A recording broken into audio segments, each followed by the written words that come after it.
ನಮಸ್ಕಾರ. ಇಂದಿನ ನಮ್ಮ ಆಳವಾದ ವಿಶ್ಲೇಷಣೆಗೆ ಸ್ವಾಗತ. ಇಂದು ನಮ್ಮ ಮುಂದಿರುವ ವಿಷಯ ನಿಜವಾದ ಗಳಿಕೆ. ಅಂದ್ರೆ ನಾವು ದಿನನಿತ್ಯ ಮಾತಾಡುವ ಹಣ, ಆಸ್ತಿ, ಸಂಪತ್ತು, ಆ ಗಳಿಕೆಯಲ್ಲ. ಹೌದು, ಅದಲ್ಲ. ಬದಲಾಗಿ ನಮ್ಮ ಜೊತೆ ಜನ್ಮ ಜನ್ಮಾಂತರ ಉಳಿಯುವಂತಹ ಒಂದು ಶಾಶ್ವತ ಸಂಪಾದನೆಯ ಬಗ್ಗೆ. ನಮ್ಮ ಕೈಯಲ್ಲಿರೋದು ಫೆಬ್ರವರಿ 20, 2026 ಒಂದು ಆಧ್ಯಾತ್ಮಿಕ ಪ್ರವಚನದ ಸಾರಾಂಶ. ಇದರಲ್ಲಿ ನಮ್ಮ ಶ್ರೇಷ್ಠ ಭಾಗ್ಯವನ್ನ ನಾವೇ ರೂಪಿಸಿಕೊಳ್ಳೋಕೆ ಬೇಕಾದ ಕೆಲವು ಯುಕ್ತಿಗಳ ಬಗ್ಗೆ ಬೆಳಕು ಚೆಲ್ಲಲಾಗಿದೆ. ಹೌದು, ಇಲ್ಲಿ ಗಳಿಕೆ ಅನ್ನೋ ಪದವನ್ನೇ ಒಂದು ಹೊಸ ದೃಷ್ಟಿಕೋನದಲ್ಲಿ ನೋಡಲಾಗಿದೆ. ನಮ್ಮ ಲೌಕಿಕ ಬದುಕಿನ ಪದಗಳನ್ನೇ ಬಳಸಿ ಅಲೌಕಿಕ ಸತ್ಯಗಳನ್ನ ಅರ್ಥ ಮಾಡಿಸೋ ಪ್ರಯತ್ನ ಇಲ್ಲಿದೆ. ಸರಿ. ಇವತ್ತು ನಮ್ಮ ಚರ್ಚೆಯ ಉದ್ದೇಶ ಕೂಡ ಅದೇ. ಈ ಸತ್ಯಗಳನ್ನ ನಮ್ಮ ದಿನನಿತ್ಯದ ಬದುಕಿಗೆ ಹೇಗೆ ಅನ್ವಯಿಸಬಹುದು, ಅವುಗಳ ಪ್ರಾಯೋಗಿಕ ಮೌಲ್ಯವೇನೋ ಅಂತ ನೋಡೋದು. ಇಲ್ಲಿ ಶುರುವಲ್ಲೇ ನನ್ನ ಗಮನ ಸೆಳೆದ ಒಂದು ವಾಕ್ಯ ಅಂದ್ರೆ, ಮಧುರ ಮಕ್ಕಳೇ, ನಿಮಗೆ ಗಳಿಕೆಯ ಶೌಕವಿರಬೇಕು. ಈ ಓದಿನಲ್ಲೇ ಗಳಿಕೆ ಇದೆ. ಸಾಮಾನ್ಯವಾಗಿ ಶೌಕ ಅಂದ್ರೆ ಹವ್ಯಾಸ, ಹಾಬಿ ಅಂತ ಅರ್ಥ ಮಾಡ್ಕೋತೀವಿ. ನಿಜ. ಕ್ರಿಕೆಟ್ ಆಡೋ ಶೌಕ, ಸಿನಿಮಾ ನೋಡೋ ಶೌಕ. ಆದ್ರೆ ಇಲ್ಲಿ ಗಳಿಕೆಗೆ ಒಂದು ಶೌಕ ಇರಬೇಕು ಅಂತ ಹೇಳಲಾಗ್ತಿದೆ. ಇದು ಸ್ವಲ್ಪ ವಿಚಿತ್ರವಾಗಿ ಕೇಳಿಸುತ್ತೆ ಅಲ್ವಾ? ಹೌದು, ಕೇಳಿಸೋಕೆ ಹಾಗೆ ಅನಿಸಬಹುದು. ಆದ್ರೆ ಅದರ ಹಿಂದಿನ ಭಾವನೆ ಬಹಳ ಆಳವಾಗಿದೆ. ಲೌಕಿಕ ಜಗತ್ತನ್ನೇ ನೋಡಿ. ಕೆಲವರಿಗೆ ವ್ಯಾಪಾರ ಮಾಡೋ ಶೌಕ, ಇನ್ನು ಕೆಲವರಿಗೆ ಹಣ ಗಳಿಸೋ ಶೌಕ. ಹೌದು. ಅದಕ್ಕೋಸ್ಕರ ಅವರು ಹಗಲು ರಾತ್ರಿ, ಹಸಿವು, ನೀರಡಿಕೆ ಎಲ್ಲವನ್ನೂ ಮರೀತಾರೆ. ನಿಜ. ಬೆಳಿಗ್ಗೆ 4 ಗಂಟೆಗೆ ಎದ್ದು ಕೆಲ್ಸಕ್ಕೆ ಹೋಗ್ತಾರೆ, ರಾತ್ರಿ 12 ಗಂಟೆಗೆ ಮನೆಗೆ ಬರ್ತಾರೆ. ಅದೇ ಆ ಒಂದು ಹುಚ್ಚು, ಆ ಒಂದು ಲವಲವಿಕೆ ಇದೆಯಲ್ಲ, ಅದನ್ನೇ ಇಲ್ಲಿ ಶೌಕ ಅಂತ ಕರೆಯಲಾಗಿದೆ. ಓಹೋ, ಹಾಗೆ. ಅಂದ್ರೆ ನಾವು ಹೊಸದಾಗಿ ಯಾವುದೇ ಶಕ್ತಿಯನ್ನು ಸೃಷ್ಟಿಸಬೇಕಾಗಿಲ್ಲ. ಖಂಡಿತ ಇಲ್ಲ. ನಮ್ಮಲ್ಲಿ ಲೌಕಿಕ ಯಶಸ್ಸಿಗಾಗಿ ಇರುವ ಅಪಾರವಾದ ಶಕ್ತಿಯನ್ನ, ಆ ಹಸಿವನ್ನು ಗುರುತಿಸಿ ಅದರ ದಿಕ್ಕನ್ನು ಬದಲಾಯಿಸಿದ್ರೆ ಸಾಕು. ಅತ್ಯುತ್ತಮವಾಗಿ ಹೇಳಿದ್ರಿ. Just rechanneling the energy. ಆ ಶಕ್ತಿಯನ್ನ, ಆ ಲವಲವಿಕೆಯನ್ನ ಈ ಅವಿನಾಶಿ ಜ್ಞಾನಧನ ಗಳಿಸಲು ಬಳಸಬೇಕು. ಯಾಕಂದ್ರೆ ಈ ಜ್ಞಾನವೇ ನಿಜವಾದ ಆದಾಯದ ಮೂಲ ಅಂತ ಇಲ್ಲಿ ಹೇಳಲಾಗುತ್ತೆ. Source of income. ಹೌದು. ಈ ಜ್ಞಾನದಿಂದ ಆಗುವ ಗಳಿಕೆ ಈ ಜನ್ಮಕ್ಕೆ ಮಾತ್ರ ಸೀಮಿತವಲ್ಲ. ಹೌದು, 21 ಜನ್ಮಗಳವರೆಗೆ ಆತ್ಮದ ಸಂಸ್ಕಾರವಾಗಿ ಜೊತೆಯಲ್ಲೇ ಬರುತ್ತೆ ಅಂತ. ನಿಖರವಾಗಿ. ಅಂದ್ರೆ ಇದು ಒಂದು ರೀತಿಯಲ್ಲಿ ಅಲ್ಟಿಮೇಟ್ ಇನ್ವೆಸ್ಟ್ಮೆಂಟ್ ಪ್ಲಾನ್ ಇದ್ದ ಹಾಗೆ. ಹೌದು. ಲೌಕಿಕದಲ್ಲಿ ನಾವು ಗಳಿಸೋ ಆಸ್ತಿ ನಾವು ಶರೀರ ಬಿಟ್ಟ ತಕ್ಷಣ ಇಲ್ಲೇ ಉಳಿದೋಗುತ್ತೆ. ಆದರೆ ಈ ಜ್ಞಾನದ ಗಳಿಕೆ ಆತ್ಮದ ಜೊತೆಗೇ ಪ್ರಯಾಣಿಸುತ್ತೆ. ಖಂಡಿತ. ಯಾವುದಕ್ಕಾದ್ರೂ ಶೌಕ ಹುಟ್ಟಿದ್ರೆ ಅದಕ್ಕೆ ಸಮಯವನ್ನು ಹುಡುಕಿ ತೆಗಿತೇವೆ. ಆಟದ ಶೌಕವಿದ್ದವನಿಗೆ ಯಾರು ಹೋಗಿ ಆಡುವಂತ ಹೇಳ್ಬೇಕಾಗಿಲ್ಲ. ನಿಜ. ಹಾಗೆಯೇ ಈ ಜ್ಞಾನದ ಮಹತ್ವ ಬುದ್ಧಿಯಲ್ಲಿ ಸರಿಯಾಗಿ ಕುಳಿತ್ರೆ ಈ ಓದಿನ ಶೌಕ ತಾನಾಗೇ ಹುಟ್ಟುತ್ತೆ. ಆಗ ಟೈಮ್ ಇಲ್ಲ ಅನ್ನೋ ದೂರು ಮಾಯವಾಗುತ್ತೆ. ಸರಿ. ಈ ಜ್ಞಾನದ ಗಳಿಕೆಗೆ ಇಷ್ಟು ಮಹತ್ವ ಕೊಟ್ಟ ಮೇಲೆ ಒಂದು ಸಹಜವಾದ ಪ್ರಶ್ನೆ ಮೂಡುತ್ತೆ. ಗಳಿಕೆಯ ಹಾದಿಯಲ್ಲಿ ನಮ್ಮನ್ನು ಉತ್ತೇಜಿಸುವಂತ ವಿಷಯಗಳೇ ನಮಗೆ ಅಡ್ಡಿಯಾಗುವ ಸಾಧ್ಯತೆ ಇದೆಯಾ? ಮೂಲದಲ್ಲಿ ಇದಕ್ಕೊಂದು ಒಗಟಿನಂತಹ ಉತ್ತರ ಸಿಗುತ್ತೆ. ಪ್ರಶ್ನೆ ಹೀಗಿದೆ: ಜ್ಞಾನವಿಲ್ಲದೆ ಯಾವ ಖುಷಿಯ ವಿಚಾರವೂ ವಿಘ್ನವಾಗಿ ಪರಿಣಮಿಸುತ್ತದೆ? ಹೌದು, ಇದು ಈ ಚರ್ಚೆಯ ಒಂದು ಬಹಳ ಮುಖ್ಯವಾದ ಘಟ್ಟ. ಖುಷಿ ಕೊಡುವ ವಿಷಯವೇ ಅಡ್ಡಿ ಅಂದ್ರೆ ಇದು ಅರ್ಥ ಮಾಡ್ಕೊಳ್ಳೋಕೆ ಸ್ವಲ್ಪ ಕಷ್ಟ. ಇದರ ಉತ್ತರವೇ ಸಾಕ್ಷಾತ್ಕಾರ ಅಥವಾ ದಿವ್ಯ ಅನುಭವಗಳು. ಏನು? ಇದಂತೂ ಬಹಳ ಆಶ್ಚರ್ಯಕರ. ಹೌದು. ಸಾಮಾನ್ಯವಾಗಿ ಯೋಗದಲ್ಲಿ ಕುಳಿತಾಗ ಏನಾದ್ರೂ ದಿವ್ಯ ಅನುಭವಗಳಾದ್ರೆ, ಸಾಕ್ಷಾತ್ಕಾರಗಳಾದ್ರೆ ನಮ್ಮ ಆಸಕ್ತಿ, ಉತ್ಸಾಹ ಇಮ್ಮಡಿಯಾಗುತ್ತೆ, ಖುಷಿಯಾಗುತ್ತೆ. ಅದು ಹೇಗೆ ಅಡ್ಡಿಯಾಗುತ್ತೆ? ಅಲ್ಲಿ ಜ್ಞಾನವಿಲ್ಲದೆ ಅನ್ನೋ ಪದ ಇದೆಯಲ್ಲ, ಅದು ಬಹಳ ಮುಖ್ಯ. ಓಕೆ. ಜ್ಞಾನದ ಅಡಿಪಾಯವಿಲ್ಲದಿದ್ರೆ ಈ ಅನುಭವಗಳು ಗೊಂದಲಕ್ಕೆ ಮತ್ತು ಅಹಂಕಾರಕ್ಕೆ ಕಾರಣವಾಗಬಹುದು. ಓಹೋ. ಮೂಲದಲ್ಲಿ ಒಂದು ಸ್ಪಷ್ಟ ಉದಾಹರಣೆ ಇದೆ. ಯಾರಿಗಾದರೂ ಪರಮಾತ್ಮನು ಒಂದು ಹೊಳೆಯುವ ಜ್ಯೋತಿಬಿಂದುವಿನ ರೂಪದಲ್ಲಿ ಕಂಡ್ರೆ ಅವರಿಗೆ ಪರಮಾತ್ಮನ ಯಥಾರ್ಥ ಸ್ವರೂಪವೇ ಒಂದು ಸೂಕ್ಷ್ಮಾತಿ ಸೂಕ್ಷ್ಮ ಜ್ಯೋತಿಬಿಂದುವನ್ನೋ ಜ್ಞಾನವಿಲ್ಲದಿದ್ರೆ ಅವರು ಇಷ್ಟೇನಾ ಅಂತ ನಿರಾಶೆಗೊಳ್ಬಹುದು. ಹೌದು, ನಾನು ಇನ್ನೇನೋ ದೊಡ್ಡ ಪ್ರಕಾಶಪುಂಜ, ದೊಡ್ಡ ಆಕಾರವನ್ನ ನಿರೀಕ್ಷಿಸಿದ್ದೆ ಅಂತ ಗೊಂದಲಕ್ಕೊಳಗಾಗಬಹುದು. ಸರಿ, ಇದಕ್ಕಿಂತ ಮಿಗಿಲಾಗಿ ಒಂದು ಸೂಕ್ಷ್ಮ ಅಹಂಕಾರವೂ ಬರ್ಬೋದಲ್ವೇ? ಖಂಡಿತ. ನನಗೆ ಸಾಕ್ಷಾತ್ಕಾರವಾಗುತ್ತದೆ ಅಂದ್ರೆ ನಾನು ವಿಶೇಷ ಆತ್ಮ, ಪರಮಾತ್ಮ ನನ್ನನ್ನು ಹೆಚ್ಚು ಇಷ್ಟಪಡ್ತಾನೆ ಅನ್ನೋ ಭಾವನೆ. ಇದು ಬಹಳ ಅಪಾಯಕಾರಿಯಲ್ವಾ? ನಿಖರವಾಗಿ. ಅದನ್ನೇ ಇಲ್ಲಿ ತಲೆ ಕೆಳಗಾದ ನಶೆ ಅಂತ ಕರೆಯಲಾಗಿದೆ. ಈ ಅಹಂಕಾರ ಬಂದಾಗ ವ್ಯಕ್ತಿಗಳು ಜ್ಞಾನ ಮುರಳಿ ಶ್ರೀಮತಗಳಿಗೆ ಪ್ರಾಮುಖ್ಯತೆ ಕೊಡೋದನ್ನ ಕಡಿಮೆ ಮಾಡ್ತಾರೆ. ಕೇವಲ ಅನುಭವಗಳ ಹಿಂದೆ ಓಡ್ಲು ಶುರು ಮಾಡ್ತಾರೆ. ಹೌದು, ಮೂಲದಲ್ಲಿ ಹೇಳಿದಂತೆ ಅವರು ಜ್ಞಾನಸಾಗರವನ್ನು ಬಿಟ್ಟು ಅನುಭವದ ಹಣಿಗಳಲ್ಲಿ ಸಿಲುಕುಕೊಳ್ತಾರೆ. ಆಗ ಅವರು ಮುಂದಿನ ಜ್ಞಾನವನ್ನ ಕಲಿಯೋದನ್ನ ನಿಲ್ಸ್ಬಿಡ್ತಾರೆ. ಹಾಗಾದ್ರೆ ಇದು ಒಂದು ರೀತಿಯಲ್ಲಿ GPS ಇದ್ದ ಹಾಗೆ. ಹೇಗೆ? ದಾರಿಯಲ್ಲಿ ಕಾಣುವ ಸುಂದರ ದೃಶ್ಯಗಳು ಅಂದ್ರೆ ಅನುಭವಗಳು ನಮ್ಮನ್ನು ಖುಷಿಪಡಿಸಬಹುದು. ಆದರೆ ನಾವು GPS ಅಂದ್ರೆ ಜ್ಞಾನ ನೋಡೋದನ್ನು ಬಿಟ್ಟು ಆ ದೃಶ್ಯಗಳಲ್ಲೇ ಕಳೆದು ಹೋದರೆ ಗುರಿ ತಲುಪಲು ಸಾಧ್ಯವಿಲ್ಲ. ಅತ್ಯುತ್ತಮವಾದ ಹೋಲಿಕೆ. ಆ ದೃಶ್ಯಗಳು ಪ್ರಯಾಣದ ಭಾಗವೇ ಹೊರತು ಗಮ್ಯಸ್ಥಾನವಲ್ಲ. ಜ್ಞಾನವು ಕಣ್ಣಿದ್ದಂತೆ. ಅದು ಪ್ರತಿ ಅನುಭವದ ಸರಿಯಾದ ಅರ್ಥವನ್ನು ತಿಳಿಸುತ್ತೆ ಮತ್ತು ನಮ್ಮನ್ನು ದಾರಿ ತಪ್ಪದಂತೆ ನೋಡಿಕೊಳ್ಳುತ್ತೆ. ಸರಿ, ಹಾಗಾದ್ರೆ ಜ್ಞಾನ ನೀಡುವ ಮಾರ್ಗದರ್ಶಕರ ಪಾತ್ರ ಬಹಳ ಮುಖ್ಯವಾಗುತ್ತೆ. ಹೌದು, ಬಹಳ ಮುಖ್ಯ. ಈ ಮೂಲದಲ್ಲಿ ಲೌಕಿಕ ಮತ್ತು ಅಲೌಕಿಕ ಮಾರ್ಗದರ್ಶಕರ ನಡುವಿನ ವ್ಯತ್ಯಾಸವನ್ನು ಬಹಳ ಸುಂದರವಾಗಿ ವಿವರಿಸಲಾಗಿದೆ. ಹೌದು, ಲೌಕಿಕದಲ್ಲಿ ತಂದೆಯಿಂದ ಆಸ್ತಿ ಸಿಗಬಹುದು, ಶಿಕ್ಷಕರಿಂದ ಓದು ವಿದ್ಯೆ ಸಿಗಬಹುದು ಮತ್ತು ಗುರುಗಳಿಂದ ಸದ್ಗತಿಯ ಮಾರ್ಗ ಸಿಗಬಹುದು. ಆದರೆ ಈ ಮೂರೂ ಪಾತ್ರಗಳು ಬೇರೆ ಬೇರೆ ವ್ಯಕ್ತಿಗಳಾಗಿರುತ್ತಾರೆ. ಖಂಡಿತ. ಈ ಮೂರನ್ನು ಪಡೆಯಲು ಜನರು ಬೇರೆ ಬೇರೆ ಕಡೆ ಅಲೆಯುತ್ತಾರೆ. ಈ ಮೂರೂ ಪಾತ್ರಗಳು ಒಂದೇ ಕಡೆ ಸಿಗುವುದು ನಿಜಕ್ಕೂ ಅಪರೂಪ. ಇಲ್ಲಿ ಹೇಗೆ ಈ ಮೂರೂ ಪಾತ್ರಗಳು ಒಂದೇ ದಾರಿಯಲ್ಲಿ ಬೆಸೆದುಕೊಂಡಿವೆ? ಅದ್ಭುತವಾದ ಪ್ರಶ್ನೆ. ಇಲ್ಲಿ ಆಸ್ತಿಯೇ ಜ್ಞಾನದ ಫಲ ಮತ್ತು ಆ ಜ್ಞಾನವೇ ಮುಕ್ತಿಗೆ ದಾರಿ.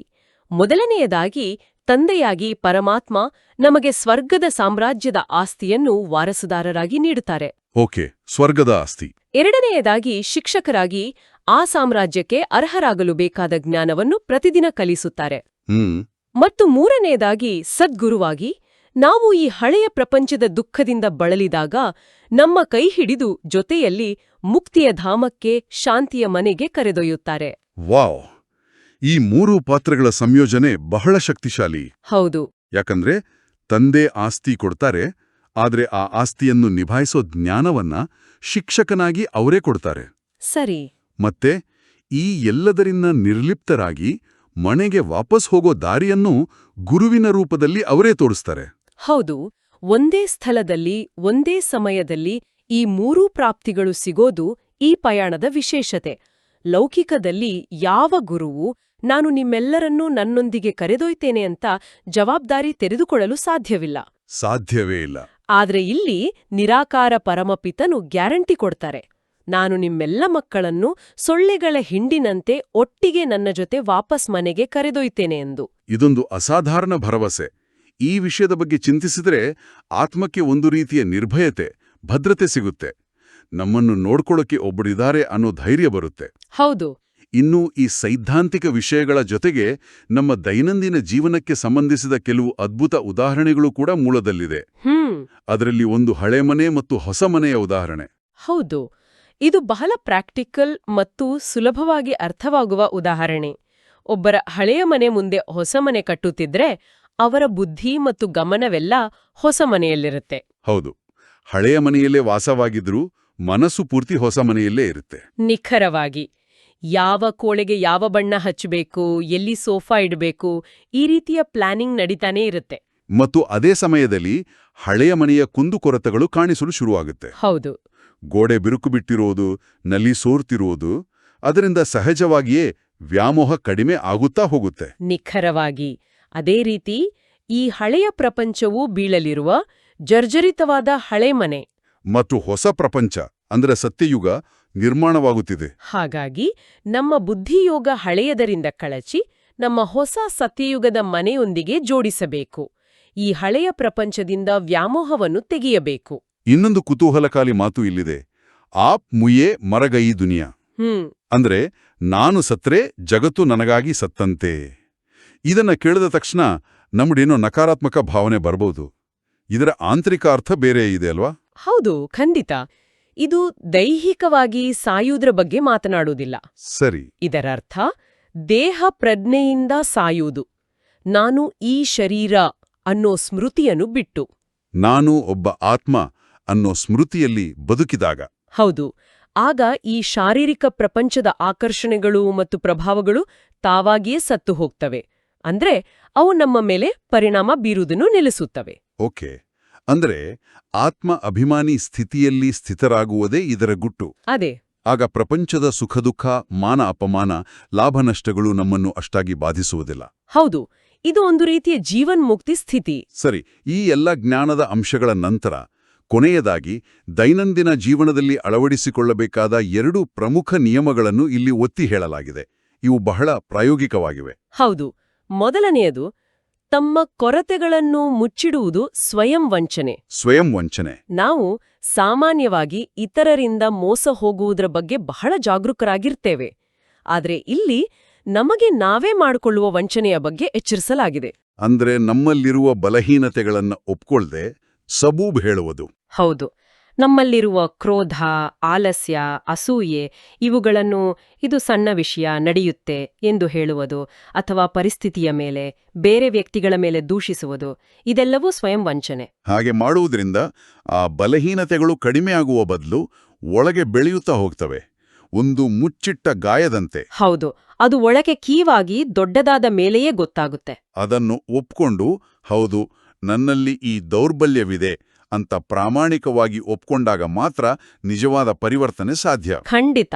ಎರಡನೆಯ ಪ್ರಮುಖ ಅಂಶ, ಶ್ರೇಷ್ಠ ಭಾಗ್ಯವನ್ನು ರೂಪಿಸಿಕೊಳ್ಳಲು ನಿಯಮಗಳಿಗೆ ವಿರುದ್ಧವಾಗಿ ಏನನ್ನೂ ಮಾಡಬಾರದು. ಅಂದ್ರೆ ಶಾರ್ಟ್ಕಟ್ ಇಲ್ಲ. ಖಂಡಿತ ಇಲ್ಲ. ಪ್ರತಿಯೊಂದು ಹೆಜ್ಜೆಯನ್ನು ಶ್ರೀಮತ ಅಂದ್ರೆ ದೈವಿಕ ನಿಯಮಗಳಂತೆ ಇಡಬೇಕು. ಒಂದು ಸಣ್ಣ ತಪ್ಪು ಮಾಡಿದ್ರೆ ಏನಾಗುತ್ತೆ, ಯಾರಿಗೂ ಗೊತ್ತಾಗಲ್ಲ ಅನ್ನೋ ಮನೋಭಾವವೇ ನಮ್ಮ ಪ್ರಗತಿಗೆ ಅಡ್ಡಿಯಾಗುತ್ತೆ. ಮತ್ತು ಇದೇ ಅಂತಿಮವಾಗಿ ವಿಜಯದ ಮಾರ್ಗಕ್ಕೆ ದಾರಿ ಮಾಡಿಕೊಡುತ್ತೆ. ಹೌದು. ದಿನದ ವರದಾನ ಮತ್ತು ಸ್ಲೋಗನ್ ಕೂಡ ಇದನ್ನೇ ಸ್ಪಷ್ಟಪಡಿಸುತ್ತವೆ. ವರದಾನದಲ್ಲಿ ಸ್ಮೃತಿ ಸ್ವರೂಪರಾಗಲು 2 ಕೀಲಿಗಳನ್ನು ನೀಡಲಾಗಿದೆ. ಸ್ಮೃತಿ ಸ್ವರೂಪ ಅಂದ್ರೆ ನಾನು ಆತ್ಮ ಅನ್ನೋ ನೆನಪು ಕೇವಲ ಒಂದು ಯೋಚನೆಯಾಗಿರದೆ ನಮ್ಮ ಸ್ವರೂಪವೇ ಆಗ್ಬಿಡ್ಬೇಕು. ಓಕೆ, ಅದಕ್ಕೆ 2 ಕೀಲಿಗಳು ಯಾವುವು? ಮೊದಲನೆಯದು ಬೆಳಗಿನ ಜಾವದ ಧ್ಯಾನದ ಸಹಾಯ, ಅಂದ್ರೆ ಅಮೃತವೇಳೆ. ಆ ಸಮಯದಲ್ಲಿ ವಾತಾವರಣವು ಶಾಂತ ಮತ್ತು ಶಕ್ತಿಶಾಲಿಯಾಗಿರುತ್ತೆ.